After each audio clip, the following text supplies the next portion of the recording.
ছোট পায়ে চলতে চলতে ঠিক পৌঁছে যাব সেই চাঁদের পাহাড় দেখতে পাবো। সেই চাঁদের পাহাড় কথা বলো বাবা, কথা বলো, যাহার রামধনু কথা বলো, একটু গান করো তো বাবা, একটা গান ঠিক শুনিয়ে দাও। পৌঁছে যাব এই ছোট্ট ছোট্ট পায়ে চলতে চলতে পাপা ঠিক গান শুনিয়ে দাও তো পৌঁছে একটা। যাব।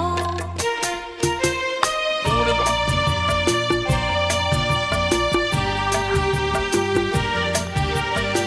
পাপা একটা গান শোনাও তো বাবা, একটা গান শোনাও। বড় কিছু কাজ কি গো সহজে হয়, কষ্টকে মনে করো কষ্ট নয়। কি করছে বাবা? বড় কিছু কাজ কি গো সহজে হয়। উলি বাবালে, উলি বাবালে, ও কথা বলছে না কেন বাবা তা?